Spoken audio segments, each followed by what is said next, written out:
So three key things we're going to cover today. Very simple.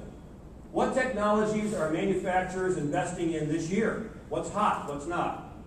I'm going to share with you the silver lining of ERP problems. One thing I think that today is different from 20 or 30 years ago is that everyone has heard of all the horror stories, all the war stories about companies that have had problems or failures with ERP. I'm here to tell you today that there's a silver lining in those problems. So wait for that. We'll be telling you about the silver lining of ERP problems, and then I'm going to tell you, in my opinion, how to ensure that your implementation is successful. So I hope this is helpful to you. So the good news, based upon our research in computer economics, this is based upon a survey we've been doing since 1990. The IT spending recession is over. Now I know for many of us it doesn't feel like recovery, but actually things are better this year. Based on our survey, we see that IT budgets are increasing at about a 2% rate across the board.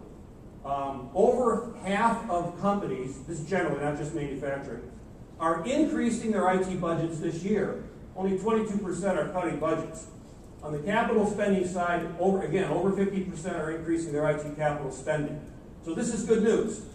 This was not the case in 2008. This was not the case in 2009 and 2010.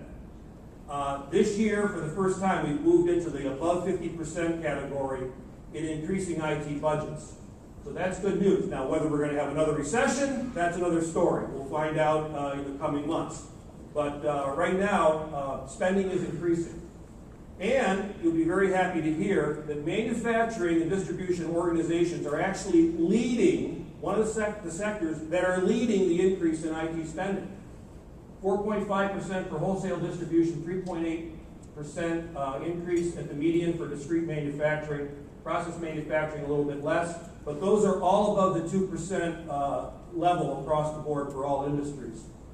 When we ask them their top priorities in manufacturing firms, what are their top priorities for IT spending? Number one, and this is not the case in other sectors, they said we want to increase or gain competitive advantage through IT. And we're interested in implementing new systems. So this is good. I mean, a lot of times we think of manufacturing companies as being laggards in technology. We think of healthcare, or we think of financial services or insurance firms and so on as being leaders in technology adoption. But actually this year, it's manufacturers that are pulling into the lead in terms of new investments. So let me talk about a case study. This is a company that we work with at Strativa a few years ago. And a very interesting project. We had been in there a couple years earlier and had helped them in their selection. The company was relatively small. They couldn't afford a lot of consulting help. So they said, come on in and help us identify our requirements, which we did, and help us identify a short list of vendors that we should look at that will help, that will meet these needs. And we did that. We gave them a short list of about 5 vendors. And we stayed with them and we introduced each of these vendors. We had 5 vendors, we introduced them, got them started. They said, great, good enough, thank you for your help, we can take it from here. And they went ahead, we said, that's fine, no problem, we understand. So they did the demos, they did the contract negotiation, and they managed the implementation themselves internally. About 2 years later, I got a phone call. I said, Frank, we've got a problem. What is it? Well, that system that we installed, we're not sure we made the right choice. So why is that? Well, we're having all kinds of problems. The users are up in arms, nobody's happy, we're not sure if maybe we made the wrong choice. Could you come back and do an assessment? I said, we'd love to do that. So we came back, and the first thing we did was we made a list of all the symptoms of where they were unhappy. So I'm not going to read all this to you. The order entry process was cumbersome, had poor support for return material, poor visibility costing of WIP, product information engineering changes not tightly controlled, poor response time. This is just a sample. We had many more than this, right? But this is just a sample of the kind of problems that we solved. So then we said, as good lean manufacturing principles, let's go in and do a root cause analysis. So we went in and we said, let's trace these symptoms to what the real problem is. Is it the software or is it something else? And we used a framework that I love to do to categorize into 4 broad categories. Category 1, you picked the wrong system. The functionality is a mismatch, right? System performance is poor. System is not scalable. There are unresolved bugs with the software. In other words, there's something wrong with the system itself. Number 2, you picked the right system, but you didn't set it up correctly. Things like you didn't configure your business processes in the system, you loaded system tables, but you left out information. These are just examples, there's more than this, but for example, product cost elements do not have enough detail. You didn't set up inventory locations. So you're using the system, but you didn't set it up correctly to meet your needs. There's nothing wrong with the software. The software is fine, but you didn't set it up correctly. Okay? Number 3, you picked the right system. There's nothing wrong with the system, but you're not using it. You have an unfinished implementation. Sometimes I refer to this as the phase 2 syndrome, right? When you're under the gun to finish the project on time and within budget, you start jettisoning out features that you're going to implement, right? Well, we're not going to implement return material, right? Or we're not going to implement bin location tracking. We do 4-wall inventory, right? We're going to save that for what? Phase 2. Well, the funny thing happens is many times phase 2 never happens, right? Because everybody's exhausted, they got the system in, let's just leave it alone for a while, right? So I call it the phase 2 syndrome. Put off stuff to phase 2, and phase 2 never happened.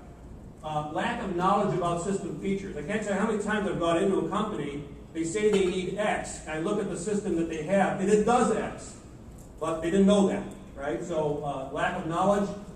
Parts of the old system are still in use, or users are creating little side systems, Excel, models, access databases, manual systems to do things that should be done or could be done in the system, but they're using little side systems.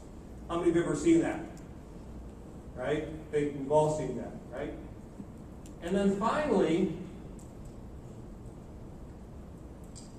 the system is good. You set it up correctly.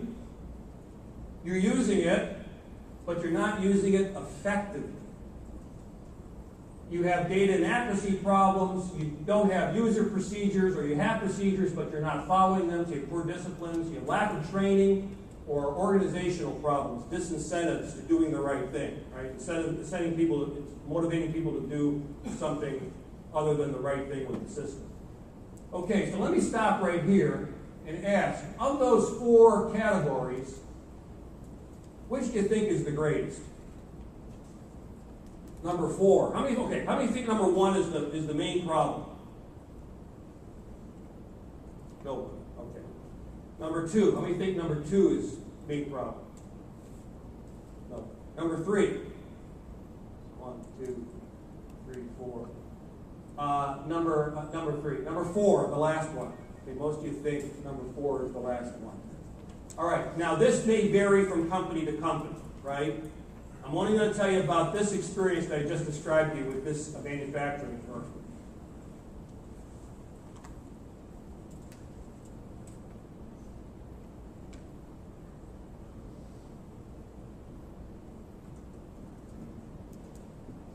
Okay, whether the mix on this, is the majority are here, here, or here. The point is, and I think this is usually the case. Now, I've seen companies where, in fact, they do have the wrong system. They made the wrong choice. But most of the time, the system that they have, there might have been a better system out there, who knows? But the system that they have is good enough, right? The problem is not the software. The problem is how they installed it or set it up, their use or lack thereof of the system, and their effectiveness. The business process side of it is the problem. So think about that. That brings us to the silver lining of ERP problems. If you think about that, that means most of the problems that companies experience with ERP are things that are under your control. You don't need to switch software, right? If you have the right system, that means most of the problems that you're having with that software are things that you can do something about. So when you go out, many of you are shopping for new software. When you go out and you finish your implementation, and you look at any problems that you're having or difficulties, you got to turn around and the temptation is to blame the software or to blame the vendor. Now in some cases, vendors need to be blamed, right? They need to be held accountable. They need to deliver what they promised. But the majority of problems are things that you can do something about within your four walls. So the message here is to take responsibility for your success. We're going to talk more about that in a minute. All right, so the question is, if ERP is the foundation, and ERP is delivering benefits for companies, and even though many companies are implementing, manufacturing firms are implementing ERP because of those benefits, how can we maximize those benefits and mitigate those risks? I'm going to tell you about 5 best practices that we've learned over the years, and these are not unique to us, to me or my consulting business. These, I think, are pretty much generally recognized as being the keys to your success